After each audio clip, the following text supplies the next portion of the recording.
السلام عليكم ورحمة الله وبركاته. مشاهدينا الكرام، أهلا بكم معنا ولقاء جديد وأخبار القاهرة، الجزء الثاني من هذه الحلقة. أهم ما جاء في صحافة الغد وتحليل المشهد السياسي والاقتصادي والاجتماعي من خلال لقائنا مع كل من الأستاذ عبد المنعم فوزي الكاتب الصحفي ونائب رئيس تحرير جريدة الجمهورية. برحب بك أستاذ عبد المنعم. أستاذ دكتور سعيد مدين أستاذ القانون الجنائي، برحب بك معنا دكتور سعيد. أهلا وسهلا وأهلا بالسادة المشاهدين. مشاهدينا الكرام، أصدرت محكمة النقد صباح اليوم حكما تاريخيا بقبول التعاونين المقدمين من الرئيس السابق حسني مبارك ووزير الداخلية السابق أو الأسبق حبيب العدلي على الحكم الصادر ضدهما بالسجن المؤبد. ما هو الموقف الآن وكيف يمكن قراءة هذين الحكمين وما هو مستقبل المحاكمة القادمة؟ حبدأ مع الدكتور سعيد مدين بصفتك أستاذ قانون جنائي، كيف تقرأ هذا الحكم وهل هو بالفعل كان متوقع، لأن الكثيرين قالوا أنه متوقع؟ بسم الله الرحمن الرحيم، وكل سنة وحضراتكم طيبين وكل السادة المشاهدين. حضرتك طيب. وأنا هقول كلمة جامعة لهذا الحكم. نعم. هو أعادنا إلى نقطة الصفر مرة أخرى. بمعنى كلمة النقد أو محكمة النقد هي مسماها محكمة النقد والإبرام. يا إما الحكم اللي جالها إذا خالف القانون أو أتى به عوار من الأسباب التي تسقط هذا الحكم أو تبطله أو تجعله مخالفا للقانون أو تجعله مخطئا في تطبيق القانون، بتقضي هذه المحكمة بنقده. أو إذا أتى هذا الحكم سليما بتبرم هذا الحكم ويبقى الوضع على ما كان عليه وينتهي أمر شأن محكمة النقد. فهي محكمة طريق غير عادي من طرق الطعن، بمعنى أنها حينما تنقض الحكم سواء كان جنحة أو جناية لا يوقف تنفيذ الحكم، ولكن هو طريق غير عادي. والطرق العادية للطعن عادة ما توقف تنفيذ الحكم، إلا أن هذا الطريق زي المعارضة مثلا، المعارضة والاستئناف بيوقف تنفيذ الحكم. إلا أن النقد لا يوقف تنفيذ الحكم، لأنه بيحاكم الحكم ذاته. فمعيار التقييم ودور محكمة النقد الخلاق هنا في وحدة تطبيق القانون على كافة الجرائم اللي معروضة عليها. فهي بتضمن صحة هذا الحكم وصحة مكوناته وأسبابه. ما حدث اليوم عادة حينما يحكم بعقوبة ما على متهم لا طريق أمامه سوى أن يقوم بتنفيذ الحكم وأن ينقض هذا الحكم عن طريق النقد. في شكل لقبول النقد وهو اتصال محكمة النقد بهذا الطعن بيتم عن طريق مذكرة بيوقع عليها محامي مقبول أمام محكمة النقد بالأسباب التي شابت الحكم من عوار، وأن يقوم المتهم اللي هو المحكوم عليه بالإقرار بالطعن بالنقد من محبسه أو بتوكيل يفعل ذلك. ده في خلال 60 يوم. إذا ما تم ذلك أصبح النقد مقبولا شكلا، فبيتعين علينا إن احنا ننظر إلى جلسة أخرى قريبة اللي هي جلسة النظر في موضوع هذا الطعن اللي هي كانت اليوم. نعم. محكمة النقد بتنظر للأسباب، إذا ما رأت أن الحكم به عوار بتنقضه. هنا من الذي قام بالطعن على هذا الحكم؟ النيابة العامة والمتهمين. النيابة العامة طعنت على من صدر عليهم لهم حكم البراءة ومن صدر عليهم أحكام لم ترتضيها، اللي هم السادة أو الستة اللي هم مساعد الوزير والرئيس السابق المخلوع ووزير داخليته. الفئة دي كلها صدرت لهم أحكام بالبراءة. هنا النيابة طعنت على هذا الحكم الصادر ضدهم، وقالت ان في خطأ في تطبيق القانون حينما طبق القانون على الواقع كما صار اثباتها في الحكم، فينبغي على المحكمة ان تقضي ببطلان هذا الحكم واعادة المحاكمة هنا لصالح مين؟ القانون. والقانون هنا يباح الامر للمحكمة ان تعلى بالحكم، مش يبقى اشغال شقة او سجن مؤبد بس، ممكن تدي عقوبة الاعدام. وده أول قبول في الحكم النهاردة، قبول طعن النيابة بيبيح للمحكمة المحال إليها الدعوة أن تعلى بالحكم من السجن المؤبد اللي هو كان محكوم بيهم عليهم، وتعدل أيضا حكم البراءة لحكم عقوبة أيا كان أمرها، وتعلو بالحكم إلى مرتبة الإعدام. قبول بقى حكم مبارك، الطعن اللي قدم من مبارك، أصبحت القيد اللي هنا انا لو قبل طعن النيابه فقط لا غير، ما اقدرش النيابه المحكمه تنزل عن المؤبد تعلو. ولكن في قبول الطعن بتاع مبارك من حقها في هذا الوقت ان تحكم بالاعدام او تؤيد الحكم اللي هو السجن المؤبد، او تنزل بالعقوبه الى المقتضى او الحد التي يرضيها حسب ما جاءت في اسباب حكمها. اصبحنا الى نقطه الصفر، اعدنا مره اخرى. النقد هنا ما ايدش، لا ده قبل نقد للمتهمين. يعني سوف تعاد المحاكمه من جديد. اعاده المحاكمه من جديد بقى دلوقتي راحت الحكم مطعون فيه لصالح النيابه العامه، يبقى هنا حق المحكمه في ان تعلو بالعقوبه موجود. ومطعون فيه لصالح الرئيس المخلوع، اذا حق النزول بالعقوبه ايضا مطروح. اصبح النقد جاء وكاننا عدنا الى منطقه الصفر اللي حكم فيها احمد رفعت. انما لو كان قبل طعن المتهم لوحده ما كانش ممكن ما يقدرش يرتفع حتى لا يضار الطاعن بطعنه. نعم. ولو قبل طعن النيابه ايضا ما يقدرش ينزل هنا عشان النيابه هي اللي طعنت ولا يضار طاعن بطعنها. نعم. لانها هي ممثله الشعب في هذا الطعن، وهي التي تقوم باخذ حقه. فما صدر اليوم من حكم البعض يقول تاريخي لانه ارضى الاطراف، الله اعلم. البعض يقول انه ولكنها هي متوقعه لأسباب حاصلها. طب في شيء يعني بيثير الانتباه، انه في احكام النقد دائما ما تاخذ المحكمه فترات طويله حتى تنظر النقد.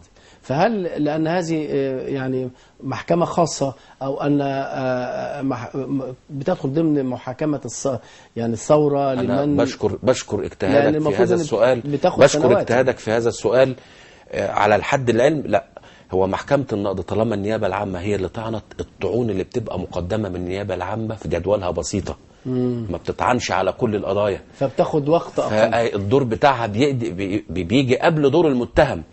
فاللي محددة الطعن هي النيابة العامة، لأن جدول النيابة العامة ما بتطعنش على لكن كل المتهمين المحكوم عليهم على كل الأحكام بيطعنوا على هذه الأحكام. والحكم هنا صادر لصالح البراءة دول هم ما طعنوش، مفيش حد عليه حكم براءة يطعن عليه، هيطعن عليه بالنقد. لكن الطاعنة هي النيابة العامة، وهي التي أعادت الحكم مرة أخرى إلى نقطة الصفر والبداية مع الطعن الذي أقر من كلمة، بس بشرط مع وضع تفرقة. وهذه التفرقة ستنفرد هذه القناة فقط بهذه التفرقة، وهي إيه؟ اللي كان صادر عليهم حكم البراءة لم يطعنوا على الحكم، فمن الممكن الحكم أن يزيد فقط لا غير، ولا يمكن أن يقل. يعني ما الذي كان سوف يدعوهم إلى الطعن على الحكم طالما أنهم حكم أيوة. فهنا الحكم اللي مقبول حكم لكن في هذا طالما أن أنت ذكرت كده، فبالتالي سوف يداروا. ليه بقى؟ لأن هنا النقد لصالح النيابة العامة، فهو أقرب للإدارة. يعني أنا بقول دلوقتي 90% ظهرت بوادر القصاص. بهذا الحكم اليوم ظهرت بوادر القصاص 90%. بمعنى أن الحكم بالإعدام أقرب من الحكم بأي شيء آخر. يعني من الممكن أن يرتفع الحكم إلى الإعدام، وممكن أن ينزل إلى السجن المشدد المؤقت اللي هو 15 سنة أو البراءة حسب قوة ده قانون الدفاع أيا كان. لا، مش قوة الدفاع، مش قوة الأدلة التي يقدمها. هو احنا الحمد لله ان في تدارك لهذا الامر. لجنة تقصي الحقائق لجنة تقصي الحقائق دي اذا كانت الادله التي استندت اليها مشروعه ومن شانها ان يطمئن وجدان المحكمه الى هذا الدليل، هنا من شان المحكمه ان تاخذ بهذا الدليل. ومن فضل الله في هذا القانون المصري، انا بقول ليه هذا القانون لحد اخر درجه من درجات التقاضي ممكن تتفتح التحقيقات في اي قضيه، بس بشرط ايه؟ استنفاذ طرق الطعن. يعني انا النقد لو جه النقد رفض دلوقتي بالنسبه لي انا في قضيه جنايه، وملكت كمتهم دليل يبرئني، في لي حق اخر وهو التماس اعاده نظر، وبقدم الدليل اللي هيبرئني ده، وفي لجنه ثلاثيه بتشكل من مكتب النائب العام بتفحص هذا الطلب اذا ما راته جديا ويرقى، زي ما فعل في ايمن نور، انه قدم دلائل جديده بعد الثوره، ونظرت المحكمه بعد رفض الطعن نظرت النقد مره اخرى، ولكنها لم ترى فيما قدم دليل راقي لكي تحكم بالبراءة أو تصدر حكما مغاير غير الحكم اللي هي أصدرته. وهذا حصل. فهنا ما فيش امتناع. واللي يقول لك لا ده لجنة تقصي الحقائق فيما تقول أو فيما تفعل غير ملزمة، لا مش ملزمة. القاضي الجنائي غير ملزم بأي دليل. القاضي الجنائي يتحكم فيه وجدانه فقط لا غير. نعم. أستاذ عبد المنعم فوزي، برضو لو كان هناك تعليق على هذا الحكم قبل أن ندخل للأخبار الأخرى داخل الحقيقة أنا عايز بس أشير إن الحكم اللي صادر النهاردة أرضى زي ما قال دكتور سعيد جميع الأطراف، بمعنى ان المدعوين والمتهمين اعتقدوا ان كل واحد هيستطيع انه يخفض ده يخفض حكم في مناهضة وده لان اصلا حصل بعد الحكم اللي صدر ان كان في بعض الثوار صاروا عليه وقالوا ان القضاء مسيس والقضاء بيحكم، حتى ان البعض حصل تصريحات النهارده ان ده كان مجرد تمثيليه عشان يتم اعاده في النقد الحكم وبراءة اذا جاء المرشح براءة مبارك والعدل. ايوه بالظبط، ولكن اعتقد لكن طبعا التحليل اللي قاله الدكتور سعيد يعني هو ده القانون. التحليل اللي قاله الدكتور سعيد يعني بالفعل هو جاء ضد مصلحتهم. لا اعتقد بيرتقي بالحكم القادم اذا تم ممكن لا ممكن ينزل تأييد على اعتقد ان ده بيدي فرصة اكبر للبحث في الادلة اللي هي هتدين او تبرئ المتهمين، وده هيريح الثوار وفي نفس الوقت يرجع الهيبة للقضاء اللي احنا عمالين طول الوقت اللي فات عمالين نخرب في القضاء والقضاء المصري. السياسة بهذا الحكم على الإطلاق ولا تدخل في أحد ولا حد حدد الجلسة بصدق النيابة زي ما قلت لحضرتك دلوقتي. أنا شرحت لكم أكاديمية الفعل بعلم الفعل بالظبط. نعم. انا بس عايز اقول ان احنا لا نتسرع في اصدار الاحكام، وفي نفس الوقت ما نسرعش في ان الحكم يطلع على هوى اي من الاطراف، لان لو احنا فاكرين ان صدام حسين عندما تم احتلال العراق اخذ 3 سنين اخذ 3 سنين عشان يصدر حكم باعدامه. فأعتقد أن الحكم ده بيرجع هيبة القضاء والقانون في مصر قانون، وأن القضاء قضاء شريف وأنه لا غير مسيس. نعم الحمد لله. ننتقل للصحافة غدا إن شاء الله. طبعا هنجد أن هذا الحكم واخد مساحات كبيرة في كثير من الصحف مش تسألني عن إعادة محاكمة مبارك. مش تسألني إيه العنوان اللي ممكن يتكتب منشط بكرة في الجرايد؟ ما هو كاتبين المنشطات اهو. طب كاتبين ايه؟ كاتبين إعادة محاكمة مبارك ونجلي والعدلي و6 من المساعدين. لكن في احنا بقى لازم يبقى لنا منشط احنا جديد. هسألك بعد ما أقرأ المنشط. النقد تقبل طعن مبارك والعدلي في قضية القرن. لا هو اللي كده العنوان غلط. العنوان كان يكتب ايه؟ كان يكتب بقى العنوان ايه؟ النقد تقبل طعن النيابة العامة لا ومبارك ما هو الاثنين لكن هي جاءت نقبل تقبل الطعنين من النيابة العامة، لأن في حد بيقرأ هذا العنوان هيعتقد ان هو فقط يقول لك لا يدار طاعن بطعنه ويفتي ويطلع في برامج دلوقتي ويفتي ويتكلم كلام ما لوش. فهنا على الصحافة أن تكون دقيقة حتى في عنوانها. نعم.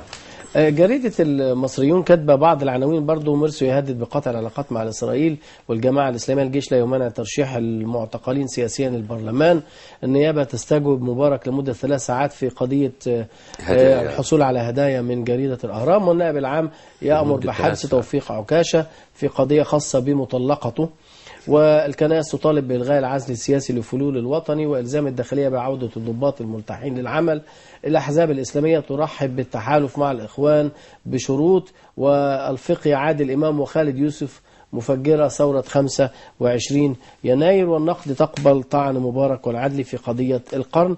غدا الدستورية العليا تحسم دعاوى حل الشورى، غدا يعني يوم الثلاث.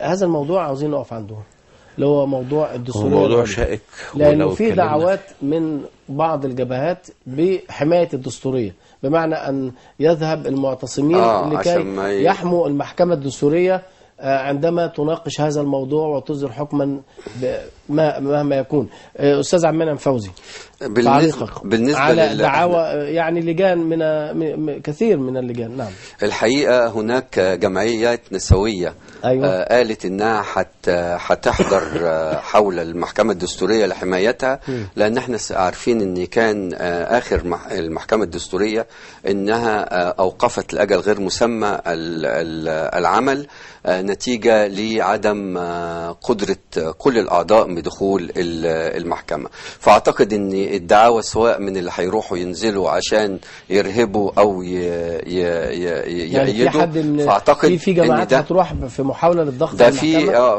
في جمعيات نسوية أعلنوا وليس مش للضغط، لحماية المحكمة. ولكن احنا عارفين كان أبو اسماعيل نزل بعض الشخصيات، حازم أبو اسماعيل، واعتقد ان كل ده سواء من اللي هيأيد او اللي هيعارض احنا رافضين، لان المحكمة زي ما احنا شايفين هتحكم زي ما بيقال بالعدل. فاحنا نسيبهم ان يشوفوا ايه المتصور بالنسبة للمجلس الشورى، لان في مشكلة حقيقية حصلت دلوقتي، تحصين للنسبة اللي كان على اساسها تم حل مجلس الشعب، لان بقى هذه النسبة موجودة في الدستور وبقى مقررة، يعني اعطت الحق للاحزاب بان هي تنزل في الجزء الثلث الخاص بالمستقلين الاثنين. هو ده الفرق بين ده في الدستور. الدستور السابق كان بصفة عامة. اعتقد ان ده على حسب ما اصدرت المحكمة الدستورية ان هو ضد المساواة بين المستقلين وبين في الحكم السابق. لا، ما هو اصلا في الدستور في بس مبدأ في الدستور الجديد في مبدأ المساواة، ما هو وفي محصن بالنسبة للقانون الانتخابات ان يكون بالتلت والتلتين. فانا مش عارف الحقيقة المحكمة الدستورية هتوصل لايه، ولكن حسب نسبة المساواة ان هو غير دستوري. طب دكتور سعيد، والله هي المسألة الشائكة، ولكن اللي حاليا صدر الدستور بعد الاستفتاء عليه مباشرة وإعلان الموافقة أصبح ساريا. بالظبط. فكل اللي هتعمله المحكمة وأظن لأنها لن تفعل غير ذلك. طب ناحية قانونية، لا أنا ما بتكلمش على ما سوف يحدث داخل المحكمة. الناحية القانونية، هل في الأوراق اللي تحتيها هل في محكمة في العالم يا دكتور سعيد؟ أتكلم المحكمة الدستورية بتصدر حكم في ظل وجود أعداد المحكمة سواء كانت للحماية. لا هو بيتكلم على دعنا من الناس، ولكن انا عايز اقول علشان دي اللي هيهدي الناس، ودي عشان عايزين نفهم هو احنا هنطبل ونزمر زي اللي كانوا واقفين في المحكمة. انصار ده بيهيأ لهم ان الفرح لهم، وانصار هؤلاء يهيأ لهم ان الفرح. لازم نفهم، عشان لما هنفهم هنقدر نقدر الامور.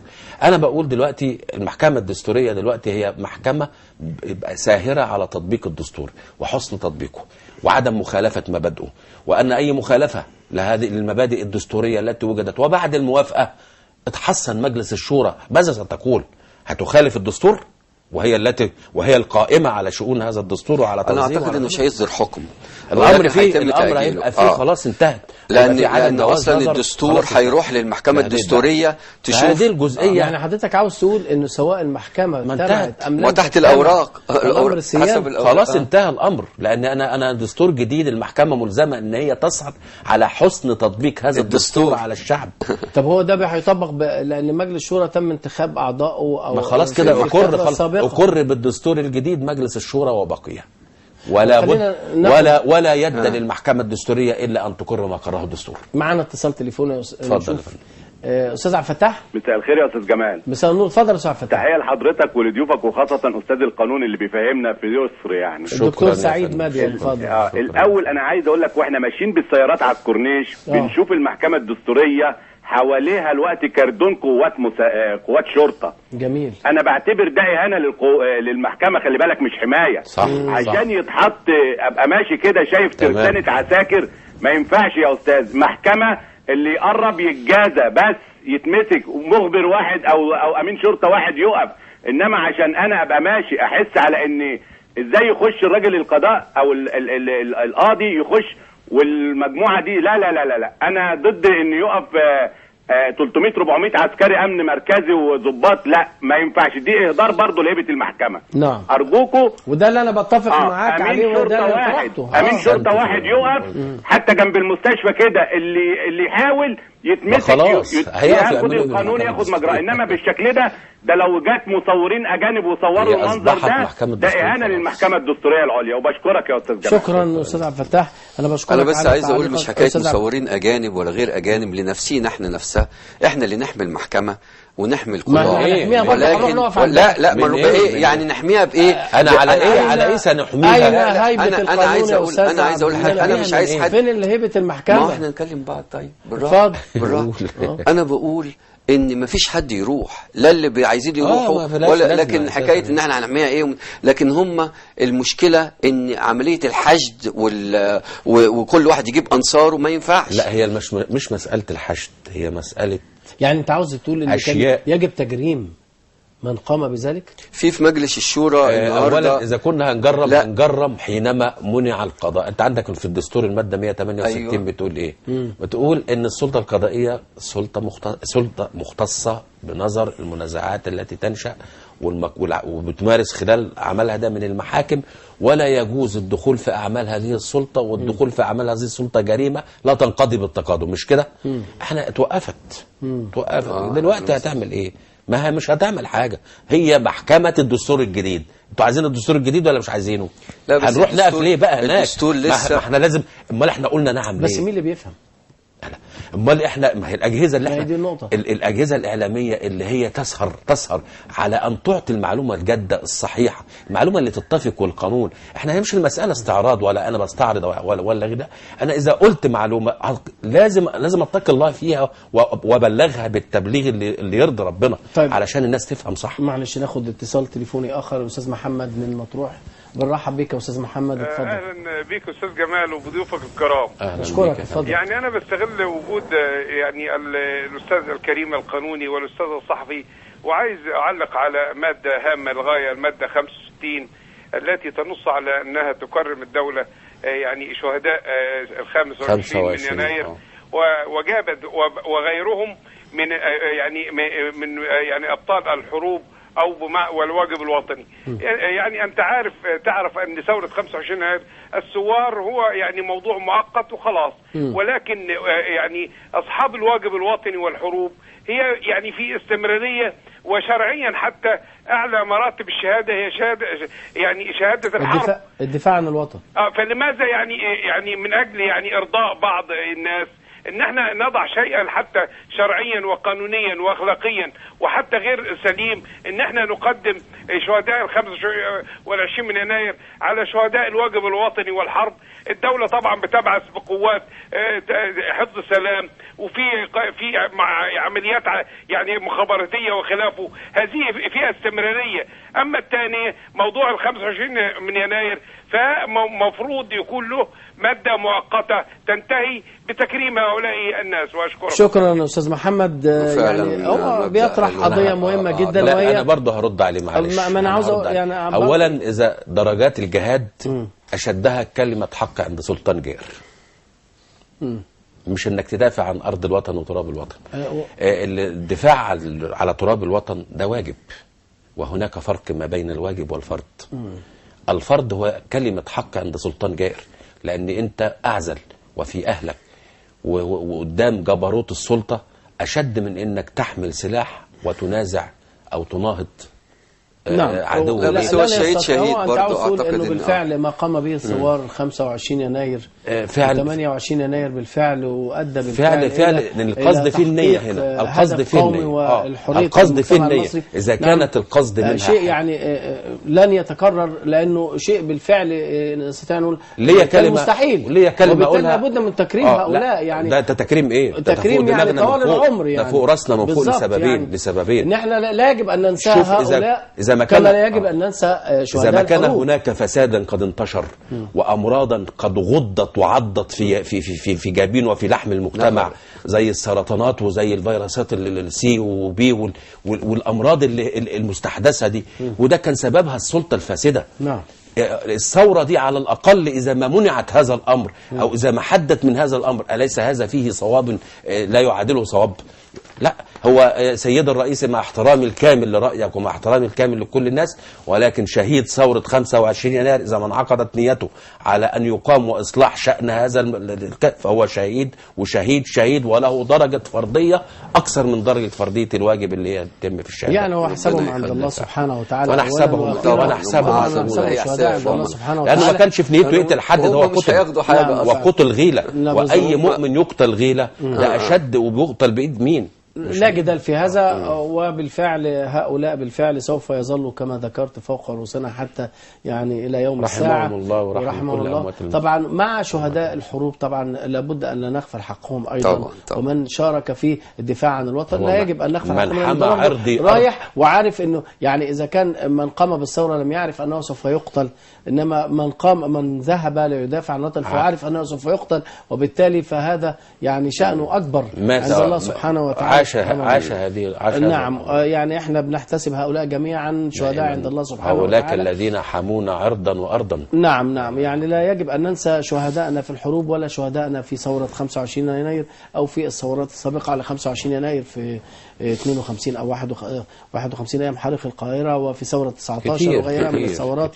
قدم الكثير من الشباب المصري ومن المسلمين وما زال أرواحهم 73 نعم وفي 67 طبعا يعني والحمد لله نكسة 67 الحمد لله ان احنا في رباط. الحمد لله. وفي حرب 56 ايضا لا يجب ان ننسى هؤلاء جميعا. لم تضيع.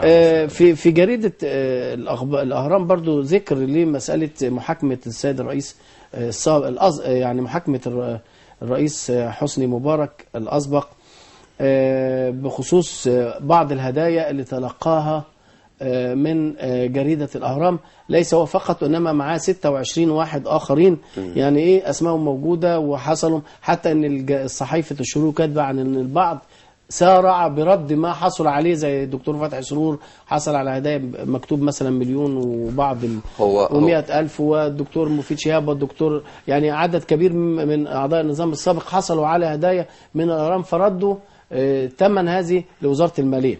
كنا زمان يا أستاذ جمال. طب هنا أنا عاوز أسأل هنا معنى كده بالفعل أنه ما فيش حاجة بتموت يا جماعة، لأنه أي إنسان ما يعني معنى كده أن الكل إذا لم يحاسب اليوم ما ده قيمة الثورة. بس إن إديت كاش عاملة كشفت. فاكر زمان لما كنا نجيب حلاوة ما نطلعش الحلاوة كلها قدام صحابنا، نطلع حتة صغيرة ونسيب الباقي معانا، ما هي مش مشكلة. حتة صغيرة هناكلها ماشي، عشان احنا في أزمة، بس عشان هم خلقونا في أزمة. لا بالظبط، يعني مسألة ان يعني هم حصلوا على هدايا طوال مثلا 10 سنين وبالتالي بيحاكموا دلوقتي، معنى كده ان احنا بننبه اي مسؤول ان هو ان انت في يوم من الايام ممكن تكون عرضة للمساءلة القانونية اذا حصلت على شيء. وليه يحصل الامور دلوقتي بقت كاشفة يعني بقى كله شايف. اولا من اشد الغضب على البشر أن يكون منبته حرام. طبعا. ده شيء يعني. مسألة الرشوة حرام يعني. ومسألة المحسوبية والوساطة، كل ده كل ده أشكال الفساد. في حاجة اسمها إيه يعني، أنا كمجتمع إسلامي ومجتمع بيغلب عليه الطابع الإسلامي والأخلاقي بيجتمع بيبقى فيه عشم. العشم ده اللي هو الرحم اللي بيننا، احنا بس قلبناه بصورة أخرى. ولكن أنا ما بخش على حضرتك وأنا متعشم ذو رحم اني مصلحتي تقضى، بقول لك ايا كان الامر. او بس ده ما يبقاش في مبدا تكافؤ الفرص، ويبقى هنا ضد مبدا تكافؤ الفرص. هنا بقى يبقى في الرسول عليه الصلاه والسلام يعني انت ما تاخدش نحن لسنا في مجتمع قبلي. انت اللي ستسال لانك انت ما خدتش حد مناسب. مجتمع قبلي يعني، انا جيت عشان مجتمع عام دلوقتي. انا جيت لحضرتك دلوقتي قلت لك انا عايز ابقى مذيع، قلت لي لا انت ما عندكش مقومات تبقى مذيع، هضربك واقول لك ابقى مذيع. ولكن لو لقيت عندي المقومات هبقى مذيع، اديني الفرصه. طيب أستاذ عبد فوزي، في الجمهورية طبعا حضرتك نائب رئيس تحرير، في بعض التصريحات اللي هي بتبشر بالخير يعني، واحنا الدكتور هشام أنديل رئيس الوزراء توفير 800,000 فرصة عمل في 6 أشهر، السياحة زادت، الصادرات ارتفعت، وظائف للشباب، وعائدات قناة السويس العام الماضي 5.1 مليار دولار، وده رقم جميل جدا يعني، يمكن من أكبر الأرقام اللي حققتها القناة.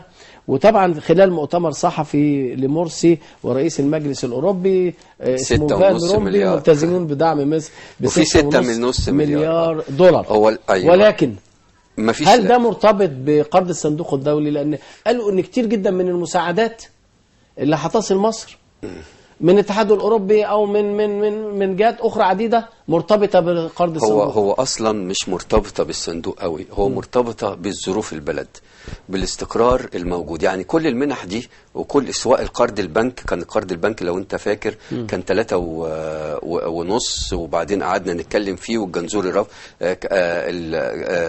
اول الحكومه رفضته، اول واحد رفضه كان السيد وزير الماليه. انا عايز اقول ان وحتى المنح اللي هي الاتحاد الاوروبي بقالها كانت موجوده ومطروحه، ولكن نتيجه للاوضاع السياسيه اللي موجوده في مصر احجم كثير من المانحين عن تقديم المنح لغايه ما يشوفوا مصر رايحه لفين، لان بدام ما فيش استقرار مش هيقدروا يدوا فلوس الا لحكومه مستقره او لنظام مستقر. فاعتقد ان من هنا كله بيقول ان الصندوق اذا تم التفاوض معه للحصول على هذا القرض دليل او شهاده اقتصاديه بان مصر على الطريق الصحيح.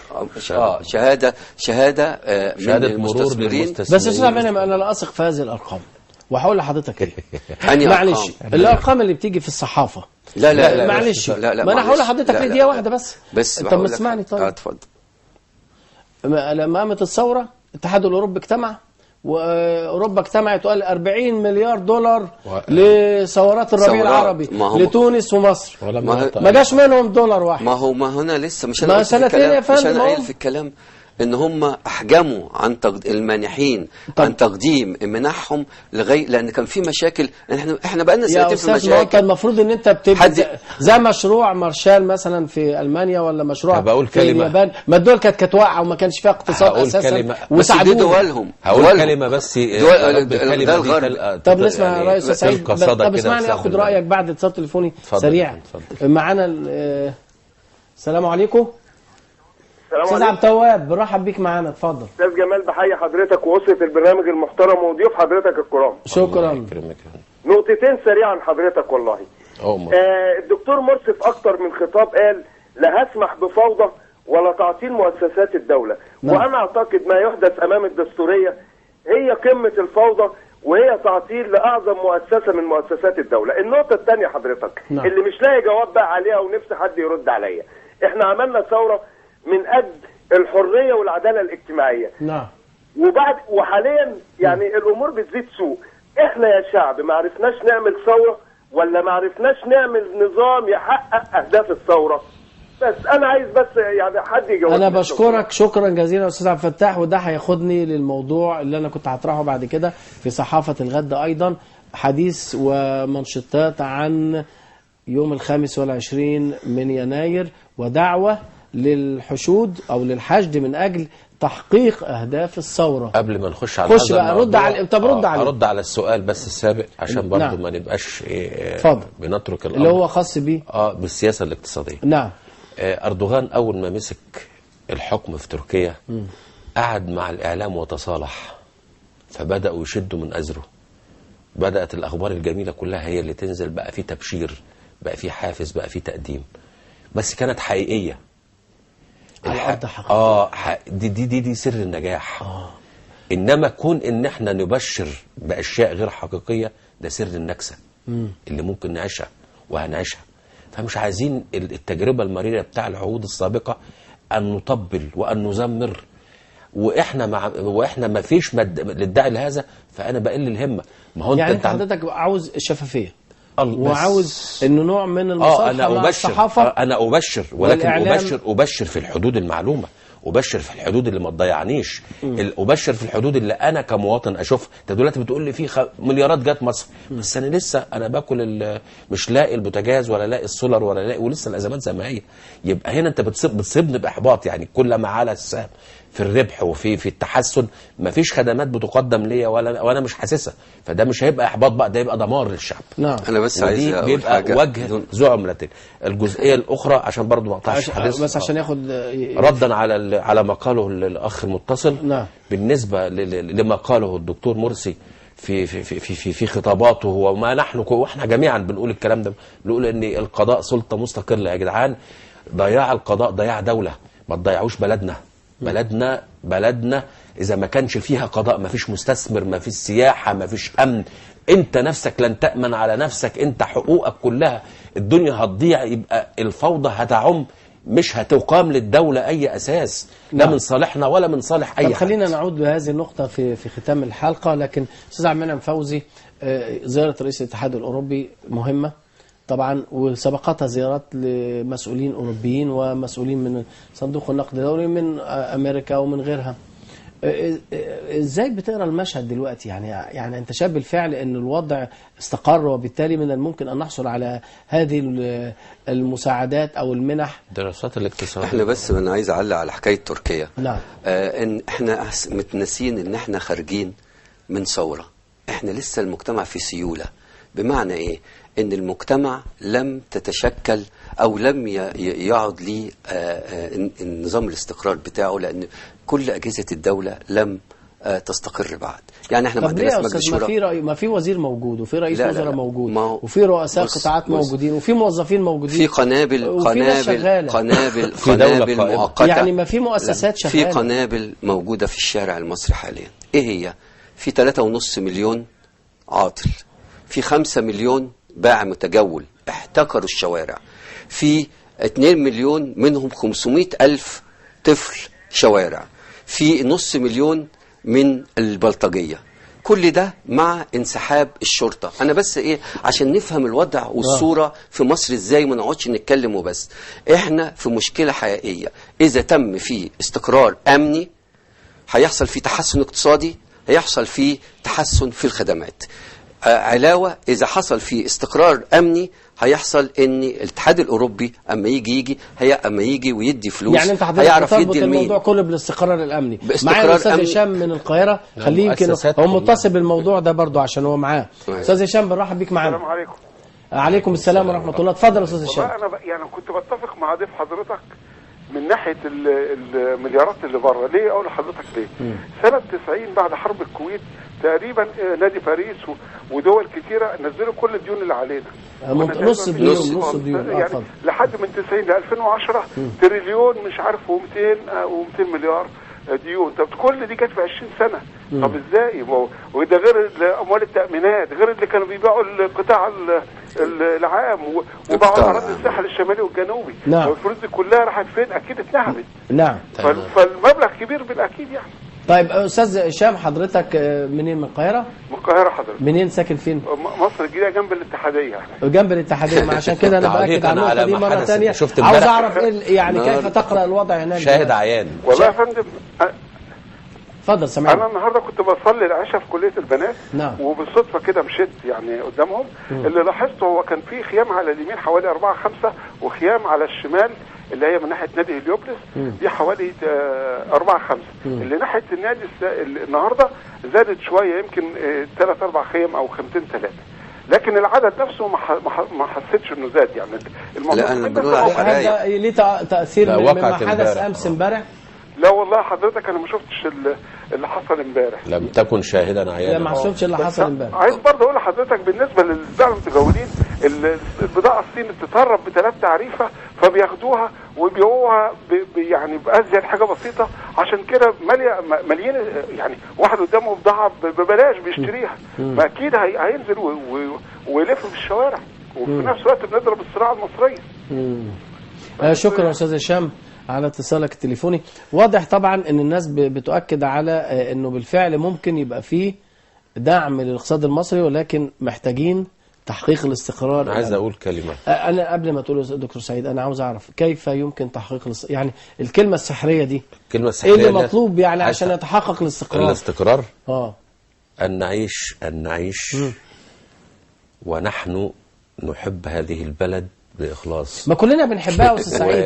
يا دكتور سعيد، ما كلنا بنحب البلد. لا خلي مصر تعيش جوانا، مش احنا اللي عايشين جواها. ماشي. احنا إذا عاشت مصر جوانا الوضع هيتغير. ليه؟ أنا هشتغل بحب وهنتج وأنت أولا كلمة عاطلين دي ليا فيها تعقيد. اللي هي 3.5 مليون عاطل. لا ده 3.5 مليون واحد نايم مش عايز يشتغل. لا لا لا إن في شغل؟ لا انا هقول لحضرتك على صعب ان احنا انا هقول لحضرتك على لا مفيش فرص. احنا عندنا كمجتمع في خلاف انا عاوزك ترد احنا عندنا كمجتمع اعتدنا ابن سعيد مدين لا ما يشتغلش في الفعل، ما يشتغل في الفعل لو ما ادوش فرصه انه يشتغل ما يشتغل.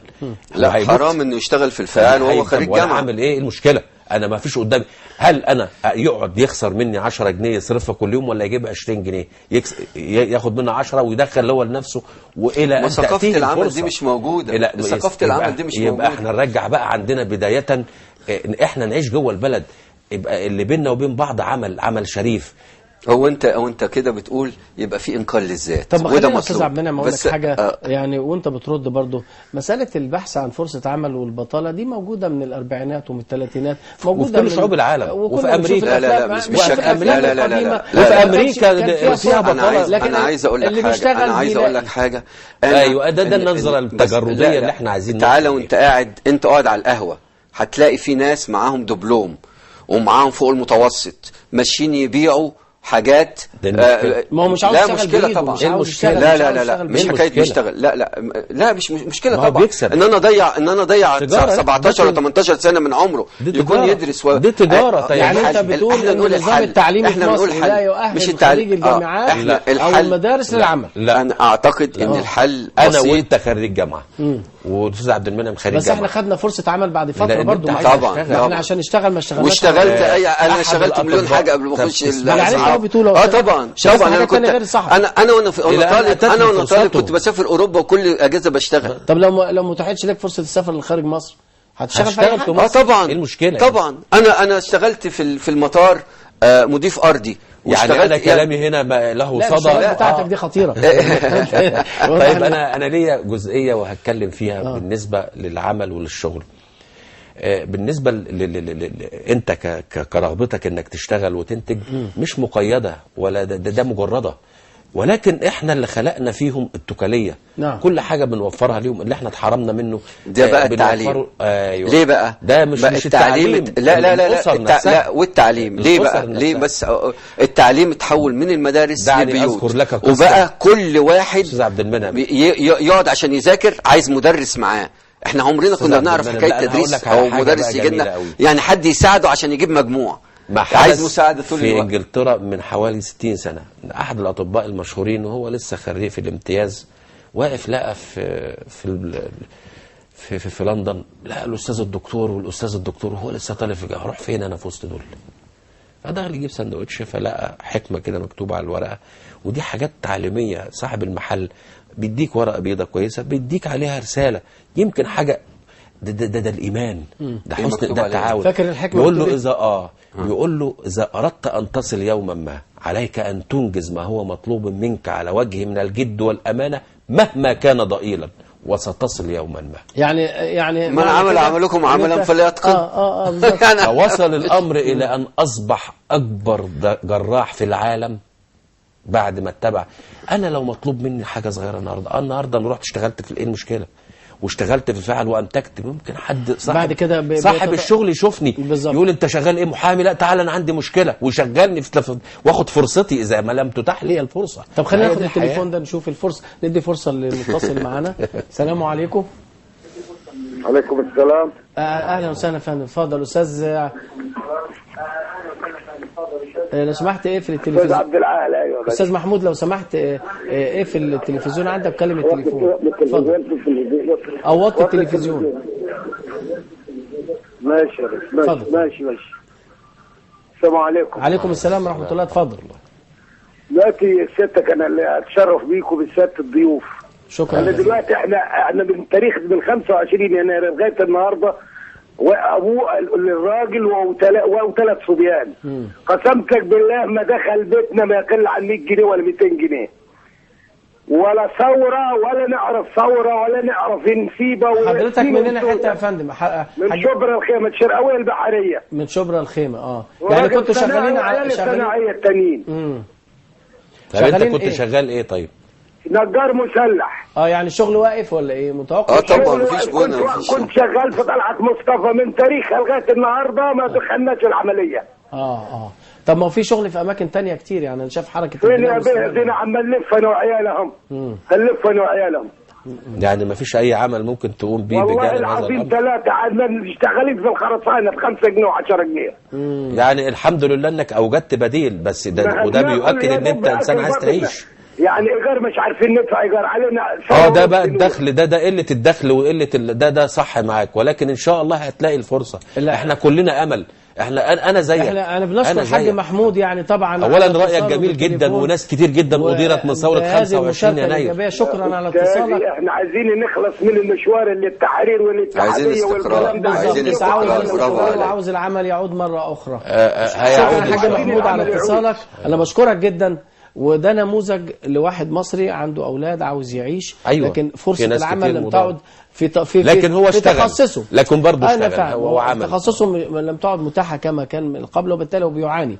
هي المشكله ليست فقط في الاكل والشرب، المشكله مثلا في الصحه. الراجل ده بتلاقي زي كتير من المصريين مش متامن عليه، وبالتالي لما بيعيا مش هيلاقي اي حد يوفر له العلاج.